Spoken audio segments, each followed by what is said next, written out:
Shri Vidyanagar high school online education standard 9th subject science and technology chapter 11th work and energy એટલે કે કાર્ય અને ઉર્જા પાર્ટ 1.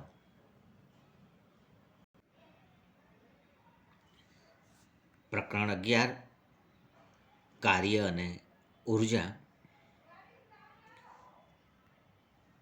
અગાઉના કેટલાક પ્રકરણોમાં આપણે વસ્તુઓની ગતિનું વર્ણન કરવાની રીતો, ગતિના કારણ તથા ગુરુત્વાકર્ષણ વિશે ચર્ચા કરી ચૂક્યા છીએ. આ પાઠમાં આપણે કાર્ય સાથે સાથે ઉર્જા અને પાવરનો કાર્ય સાથે ગાઢ સંબંધ છે તે વિશે આ પ્રકરણમાં આપણે વિસ્તૃત રીતે સમજીશું. શરૂઆતમાં આપણને મિત્રો કાર્ય એટલે શું તે સમજાવવા પ્રયત્ન કર્યો છે. રોજિંદા જીવનમાં કાર્યનો અર્થ આપણે શું કરતા રહ્યા છીએ? બધા સજીવોને ખોરાકની જરૂરિયાત હોય છે. શા માટે સજીવો ખોરાક લે છે? તો સજીવોને જુદી જુદી પ્રવૃત્તિઓ કરવાની હોય છે. એ જે જુદી જુદી પ્રવૃત્તિઓ છે એને આપણે જૈવિક પ્રક્રિયા કહીએ છીએ. અને આ બધા કાર્યો માટેની ઉર્જા એમને ખોરાકમાંથી પ્રાપ્ત થાય છે. એટલે વિવિધ કાર્યો કરવા માટે જે ઉર્જાની જરૂરિયાત છે તે ઉર્જા મેળવવા માટે બધા સજીવો ખોરાક મેળવે છે. તો કયા કયા કાર્યો અહીંયા આપણે રોજિંદા જીવનમાં લઈએ છીએ? તો રમવું, ગાવું, ભણવું, લખવું, કૂદવું, દોડવું, સાયકલ ચલાવવી, આ બધા માટે એટલે કે આ બધા જે કાર્યો છે તે કાર્યો માટે ઉર્જાની જરૂર છે. એટલે પ્રાણીઓ, માત્ર મનુષ્ય જ નહીં, પ્રાણીઓ પણ તેમના રોજિંદા કાર્યોમાં વ્યસ્ત રહે છે. પ્રાણીઓ પણ દોડે છે, કૂદે છે, તેઓ ખોરાક મેળવવા માટે પરસ્પર લડે છે અથવા તો ખોરાક મેળવવા માટે શોધખોળ કરે, સુરક્ષિત જગ્યા શોધવા માટે તેઓ પ્રયત્ન કરતા હોય. તો આ માટે પણ તેમને ઉર્જાની જરૂર પડે. કેટલાક પ્રાણીઓને ભાર ઉચકવા, ગાડું ખેંચવા, ખેતર ખેડવાના ઉપયોગમાં લઈએ છીએ. આ બધી ક્રિયાઓ માટે પણ ઉર્જાની જરૂર છે. એટલે આમ વિવિધ કાર્યો આપણે કરતા રહેલા છીએ અને તેના માટે ઉર્જાની જરૂરિયાત છે. પરંતુ અહીંયા આપણને કહ્યું છે આ પાઠમાં કે આપણે રોજિંદા જીવનમાં જે રીતે કાર્ય શબ્દનો ઉપયોગ કરીએ છીએ તે અને જે રૂપે આપણને વિજ્ઞાનમાં પ્રયોગ કરીએ છીએ તેમાં તફાવત છે. એટલે રોજિંદા જીવનમાં કાર્ય શબ્દનો અર્થ એ જ વિજ્ઞાનની પરિભાષામાં જ્યારે આપણે વાપરતા હોઈએ ત્યારે તે કંઈક જુદી રીતે વપરાય છે. ત્યાં કાર્ય શબ્દનો અર્થ જુદો છે.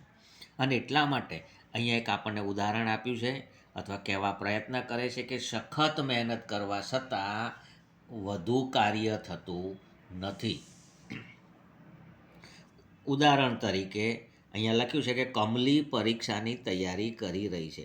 એટલે કોઈ વિદ્યાર્થી, અહીં નામ આપ્યું છે કમલી, એટલે કોઈ પણ વિદ્યાર્થી, કોઈ પણ વિદ્યાર્થી જ્યારે પરીક્ષા નજીક આવી હોય ત્યારે તૈયારી કરતો હોય ત્યારે શું કરે? તો એક અભ્યાસમાં ઘણો સમય વિતાવે, પુસ્તકો વાંચે, પ્રશ્નપત્રો એકઠા કરે અને પોતે જે કંઈ વાંચન કર્યું છે તે યાદ રાખવા માટે પ્રયત્ન કરે. તો આ બધી પ્રક્રિયાઓમાં તે ઘણી બધી ઉર્જા વ્યય કરે છે, એ ઉર્જા વાપરે છે. કારણ કે તમે મહેનત કરો એટલે તમને થાક પણ અનુભવાય છે. પરીક્ષા નજીક આવે ને તમે ખૂબ વાંચો એટલે તમને ક્યારેક એવું લાગે કે થાકી પણ ગયા છે, એટલે કે ઉર્જાનો વ્યય થાય છે. એટલે સામાન્ય શબ્દોમાં તે સખત મહેનત કરી રહી છે. એટલે કંઈક કાર્ય તો કરે જ છે સામાન્ય શબ્દોમાં, એટલે કે રોજિંદા વ્યવહારમાં. પરંતુ આ કાર્યને વૈજ્ઞાનિક પરિભાષા અનુસાર જોવા જઈએ તો આ સખત મહેનતમાં ખૂબ જ ઓછું કાર્ય સંકળાયેલું છે.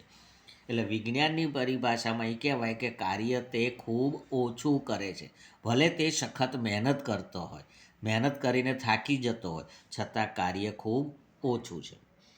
બીજું એક ઉદાહરણ આપણને અહીં આપ્યું છે કે તમે એક બહુ જ મોટા પથ્થરને ધક્કો મારવાનું મુશ્કેલ કામ કરી રહ્યા છો. એક મોટો પથ્થર રસ્તા પર પડ્યો છે, એને ખસેડવા માટે તમે ધક્કો મારો છો. ખૂબ મોટો પથ્થર છે, તમે પૂરેપૂરા થાકી ગયા છો, પણ પથ્થર હલતો નથી અને છતાંય તમે કાર્ય કર્યું નથી. ભલે તમે થાકી ગયા હોય, પથ્થરને ખસેડવા માટે પ્રયત્ન કર્યો, થાકી ગયા, પરસેવો આવી ગયો, લોથ થઈને બેસી ગયા, તમને એમ થાય કે ખૂબ કામ કર્યું, પણ વિજ્ઞાનની પરિભાષામાં તમે કાર્ય કર્યું નથી. કેમ? તો કે પથ્થરનું સ્થાનાંતર થતું નથી. સાથે બીજું એક ઉદાહરણ આપ્યું છે કે કુદરતી દ્રશ્યોને જોવા માટે તમે સીડીઓ ચડીને મકાનના બીજા માળ સુધી પહોંચી જાઓ છો, અથવા તો અચાનક તમે અત્યારે કોઈ કામ માટે ખૂબ ઝડપથી સીડી ચડી અને મકાનના ધાબા સુધી પહોંચી જાઓ છો. જે મકાનનું છે એને ટેરેસમાં પહોંચી જાઓ છો, અથવા તો તમે એક ઊંચા ઝાડ ઉપર ચડી શકો છો, અથવા તો ઝાડ ઉપર ચડો છો, પતંગ લેવા માટે ઝાડ ઉપર ચડો છો, પતંગ તમારો ત્યાં ફસાયો છે, તમે ઝાડ ઉપર ચડીને પતંગ લો છો. તો વૈજ્ઞાનિક પરિભાષા મુજબ આ પ્રક્રિયામાં ઘણું કાર્ય વર્ણવાયેલ છે. સમજાય છે ઉદાહરણ? એક ઉદાહરણ આપ્યું છે, વિદ્યાર્થી પરીક્ષા માટે ખૂબ તનતોડ મહેનત કરે છે, વાંચન કરે છે, યાદ કરે છે, લખે છે, હોમવર્ક કરે છે, પણ વિજ્ઞાનની પરિભાષામાં તે કાર્ય નથી. પરંતુ જો તમે 2 માળ સુધી સીડી ચડો તો પણ તેને કાર્ય કર્યું કહેવાય. એક ઝાડ પર ચડો તો પણ તેને કાર્ય કર્યું કહેવાય. શા માટે? તો અહીંયા આપણે કાર્ય ક્યારે થયું છે તેમ કહેવાય. એટલે અહીં આપણને સમજાવ્યું છે કાર્યની વૈજ્ઞાનિક સંકલ્પના. મિત્રો, અહીંયા પહેલાં પાઠ્યપુસ્તકમાં વાંચીએ તે પહેલાં સમજાવી દઉં કે કાર્ય ક્યારે થયું કહેવાય. તો કે જ્યારે કોઈ પદાર્થ પર તમે બળ લગાડો અને પદાર્થ બળની દિશામાં ખસે, અથવા તો બળની અસર હેઠળ પદાર્થ સ્થાનાંતર કરે તો કાર્ય થયું છે તેમ કહેવાય. કેટલાક અહીંયા નાના નાના ઉદાહરણ આપ્યા છે કે કાર્ય ક્યારે થયું કહેવાય. 1. કોઈ સપાટી પર રાખેલા લીસા કાંકરાને ધક્કો મારો. સપાટી પર એક કાંકરો પડ્યો છે, એક નાનો પથ્થર પડ્યો છે, એને તમે ધક્કો મારો છો. કાંકરો થોડુંક અંતર કાપે છે. આ સ્થિતિમાં કાર્ય થયું તેમ કહેવાય. બીજું ઉદાહરણ છે કે એક છોકરી કોઈ ટ્રોલીને ખેંચે છે, ટ્રોલી થોડું અંતર કાપે છે, તો કાર્ય થયું કહેવાય. ત્રીજું ઉદાહરણ આપ્યું છે, એક પુસ્તકને થોડે ઊંચે સુધી ઉપાડો. પુસ્તક ટેબલ પર પડ્યું છે, તેને હાથમાં પકડી અને ઊંચે ઉપાડો, તો અહીંયા કાર્ય થયું તેમ કહેવાય. એટલે હવે તમને ખ્યાલ આવી ગયો સ્પષ્ટ કે ક્યારે કાર્ય થયું કહેવાય, અથવા તો કાર્ય કરવા માટે કઈ 2 પરિસ્થિતિ હોવી જરૂરી છે. ક્યારે કાર્ય થયું છે તેમ કહી શકીએ? તો 1, વસ્તુ ઉપર કોઈક બળ લગાડવું જોઈએ, અને બીજું, વસ્તુનું સ્થાનાંતર થવું જોઈએ. એટલે કોઈ પદાર્થ પર જ્યારે બળ લગાડવામાં આવે અને તે બળની અસર હેઠળ તે વસ્તુનું સ્થાનાંતર થાય તો કાર્ય થયું છે તેમ કહેવાય. એટલે અહીંયા જો આ વ્યાખ્યા મુજબ તમે જે રૂમમાં બેઠા છો તે રૂમની દિવાલને તમે ધક્કો મારો, એટલે તમે બળ તો લગાડો છો દિવાલ ઉપર, પણ સ્થાનાંતર થતું નથી. એટલે અહીંયા કાર્ય તમે કર્યું છે તેમ કહેવાય નહીં. એટલે અહીંયા કાર્ય ક્યારે થયું કહેવાય? બળ લાગે અને બળની દિશામાં પદાર્થનું સ્થાનાંતર થાય. એટલે અહીંયા આપણે લઈએ કાર્ય બરાબર બળ ગુણ્યા સ્થાનાંતર. આ ખૂબ યાદ રાખજો. કેટલું કાર્ય?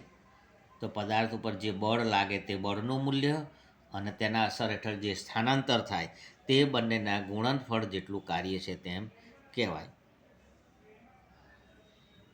એટલે આમ કોઈ વસ્તુ પર લાગતા બળ દ્વારા થયેલ કાર્ય કેટલું હોય?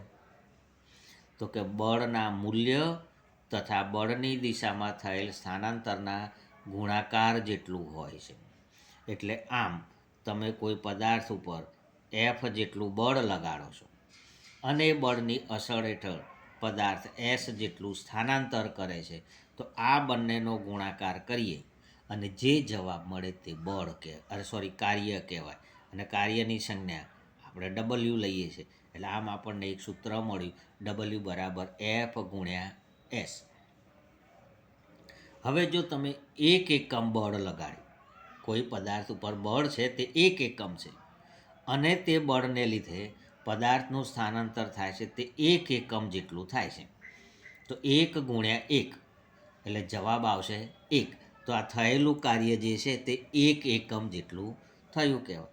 એટલે અહીંયા આપણને આગળ આપ્યું છે કે જો 1 ન્યૂટન જેટલું બળ પદાર્થ ઉપર લગાડીએ અને તે બળની અસર હેઠળ પદાર્થ 1 મીટર જેટલું ખસે, એટલે કે સ્થાનાંતર પામે, તો બળ દ્વારા થયેલું કાર્ય 1 ન્યૂટન મીટર હશે. એટલે આમ કાર્યનો એકમ મળ્યો. યાદ રાખજો મિત્રો, કાર્યનો એકમ કયો? Newton metre. કઈ રીતે મળ્યું? W is equal to F ગુણ્યા એસ. એફ લખ્યો છે હા મિત્રો, W is equal to F ગુણ્યા એસ. એટલે એક, અને એને કહેવાય છે 1 જૂલ. વૈજ્ઞાનિક જે જૂલ હતા તે જૂલ વૈજ્ઞાનિકની યાદમાં આ કાર્યનો એકમ જૂલ લેવામાં આવે છે. એટલે એ આપણને કોઈ પૂછે કે 1 જૂલની વ્યાખ્યા લખો,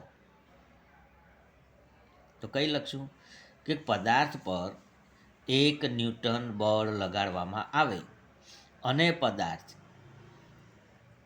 બળની દિશામાં 1 મીટર જેટલું સ્થાનાંતર કરે તો તેના પર થયેલું કાર્ય 1 જૂલ છે તેમ કહેવાય. યાદ રહ્યું મિત્રો? પદાર્થ પર 1 ન્યૂટન બળ લગાડવામાં આવે અને તે બળની અસર હેઠળ પદાર્થ 1 મીટર જેટલું સ્થાનાંતર કરે તો તે પદાર્થ પર 1 જૂલ કાર્ય થયું છે તેમ કહેવાય. અને કાર્ય ક્યારે થયું કહેવાય? જ્યારે પદાર્થ પર બળ લાગે અને પદાર્થ બળની દિશામાં સ્થાનાંતર કરે તો કાર્ય થયું છે તેમ કહેવાય. એટલે આમ આપણને કાર્ય માટેનું સૂત્ર મળ્યું, W is equal to F ગુણ્યા એસ. આ સૂત્ર છે. હવે ધારો કે આપણે બળ લગાડીએ છીએ, કોઈ બળ, જ્યારે બળની કિંમત 0 હોય તો 0 ગુણ્યા સ્થાનાંતર ગમે તેટલું હોય, કાર્ય 0 કહેવાય. એ જ રીતે તમે ગમે તેટલું બળ લગાડો પણ સ્થાનાંતરની કિંમત 0 હોય તો પણ થયેલું કાર્ય 0 કહેવાય. અને એટલા માટે અહીંયા આપ્યું છે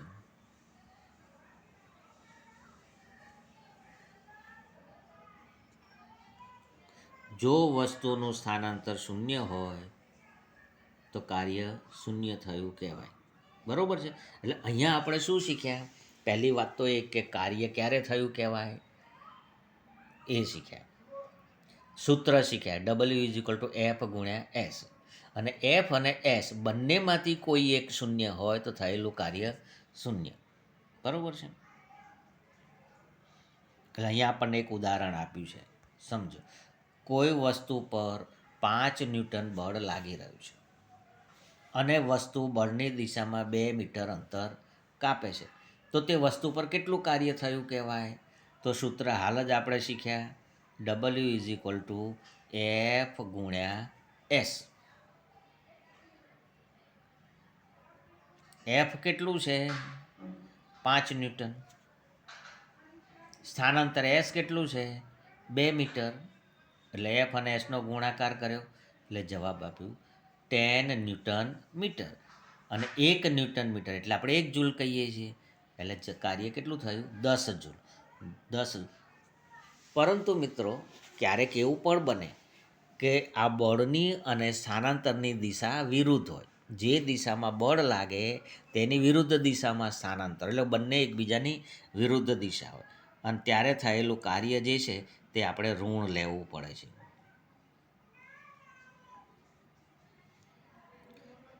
એક બળ એફ સ્થાનાંતર એસની વિરુદ્ધ દિશામાં લાગી રહ્યું છે, એટલે કે બંનેની દિશાઓની વચ્ચે 180 અંશનો કોણ બની રહ્યો છે. એફ અને એસ બંને વિરુદ્ધ દિશામાં છે. બળની દિશા અને સ્થાનાંતરની દિશા બંને જુદી છે. ધારો કે આ દિશામાં બળ લાગતું હોય, આ એફની દિશા કઈ, અને સ્થાનાંતર આ દિશામાં થતું હોય, સ્થાનાંતર આ દિશામાં, બંને ઉલટું છે, વિરુદ્ધ દિશા છે. તો ત્યારે કાર્ય થયું કહેવાય, કારણ કે બળને લઈને પદાર્થનું સ્થાનાંતર થયું છે. બળની અસરને લઈને પદાર્થનું સ્થાનાંતર થયું છે, એટલે કાર્ય થયું કહેવાય. પણ અહીંયા સ્થાનાંતર બળની દિશામાં નથી, વિરુદ્ધ દિશામાં છે, એટલે એને કાર્ય કેવું કહેવાય? ઋણાત્મક કાર્ય કહેવાય. એટલે આ યાદ રાખજો કે ઋણાત્મક કાર્ય ક્યારે કહેવાય? તો આમ ટૂંકમાં કોઈ બળ દ્વારા કરેલ કાર્ય ધનાત્મક અથવા ઋણાત્મક બંનેમાંથી કોઈ એક હોઈ શકે. ક્યારે? જ્યારે બળ અને સ્થાનાંતર બંનેની દિશા એક હોય ત્યારે થયેલું કાર્ય ધનાત્મક, અને બળ અને કાર્ય બંનેની વિરુદ્ધ દિશા હોય ત્યારે થયેલું કાર્ય ઋણાત્મક હોય. લખ્યું છે.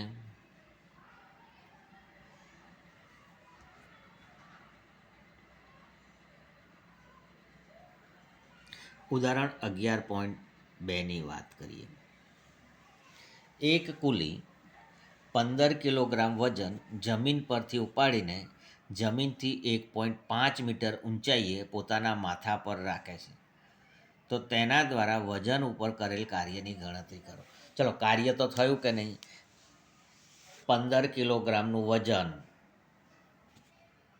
જમીન પર છે, એને તે વસ્તુ ઉપર બળ લગાડ્યું, હાથ વડે પકડી અને બળ લગાડ્યું, અને શું કરે છે? પોતાના માથા પર મૂકે છે. એટલે જમીનથી માથા સુધી 1.5 મીટર જેટલું આ પદાર્થ સ્થાનાંતર કરે છે, જે કોઈ હોય તે.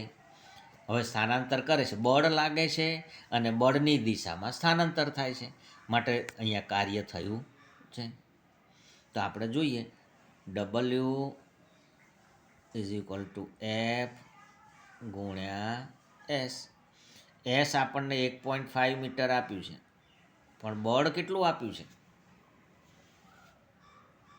તો આગળનો પાઠ યાદ કરો. ગુરુત્વાકર્ષણ બળ, પદાર્થનું વજન કેટલું. હવે ખરેખર અહીંયા જે લખ્યું છે તે વિજ્ઞાનની પરિભાષામાં ખોટું કહેવાય. 15 કિલોગ્રામ વજન, આ તો આપણે દળ છે, દળનો એકમ કિલોગ્રામ છે, વજનનો એકમ ન્યૂટન છે. તો તે સંદર્ભે અહીંયા આપણે લખવું પડે.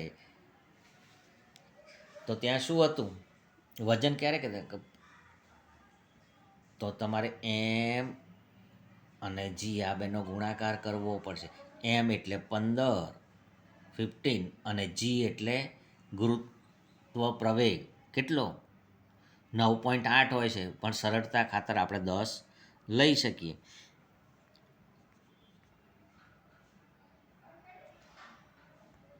જો એફની જગ્યાએ એમને એમજી કયા, એટલે 15 કિલોગ્રામ આ દળ છે, અને પેલો પ્રવેગ જે છે ગુરુત્વ પ્રવેગ જી 10 મીટર પ્રતિ સેકન્ડ સ્ક્વેર, અને 1.5 મીટર સ્થાનાંતર. તો આ ગુણાકાર જ્યારે કર્યો ત્યારે 225 ન્યૂટન મીટર, અને જેને આપણે જૂલ કહીએ છીએ. એટલે આમ કુલી દ્વારા થયેલું કાર્ય કેટલું છે? 225 જૂલ, 225 જૂલ. એટલે અહીંયા ધ્યાન શું રાખવાનું છે? જ્યારે દળ આપ્યું હોય ત્યારે આપણે એફ જે છે તે mg લેવું પડે. પ્રશ્નો આપ્યા છે, અહીંયા એક વાત આપણે ખાસ ધ્યાન રાખવાની છે કે જ્યારે આવું કરીએ છીએ ત્યારે બળ સદિશ રાશિ છે, સ્થાનાંતર સદિશ રાશિ છે, પણ કાર્ય સદિશ રાશિ નથી. બરાબર, માત્ર મૂલ્ય આવે છે એનું. આપણે ક્યારેક કહીએ છીએ કે કાર્ય થયું છે,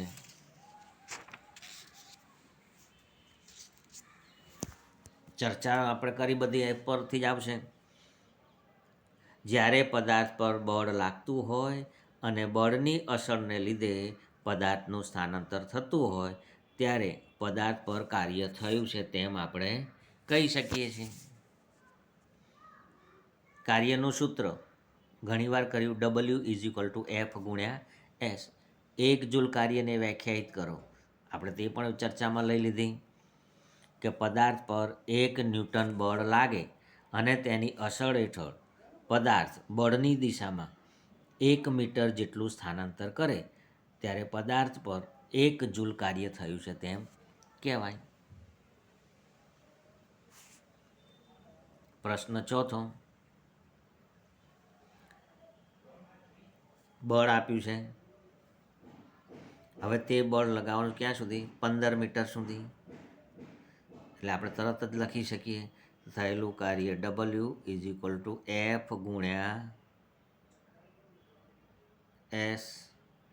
F કેટલું છે? 140 ન્યૂટન.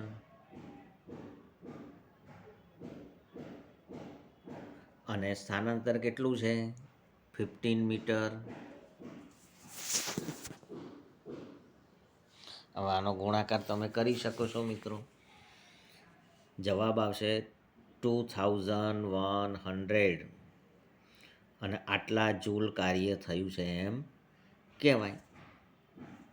ત્યાર પછી આગળનો કોન્સેપ્ટ છે ઉર્જા. કારણ કે કાર્ય કરવા માટે ઉર્જા જોઈએ. આપણને ઉર્જા ક્યાંથી પ્રાપ્ત થાય છે અને તેની ડિટેલ વાત આપણે નેક્સ્ટ વિડીયોમાં જોઈશું. આ વિડીયોમાં આપણે શું શીખ્યા? કાર્ય ક્યારે થયું કહેવાય, કાર્યનું સૂત્ર, કાર્ય ધનાત્મક ક્યારે કહેવાય, કાર્ય ઋણાત્મક ક્યારે કહેવાય. બરાબર છે? તો આ પાઠના પ્રશ્નો તમે તૈયાર કરજો, પાઠને ખૂબ વ્યવસ્થિત વાંચજો. નેક્સ્ટ વિડીયોમાં આપણે ઉર્જા વિશે સમજીશું.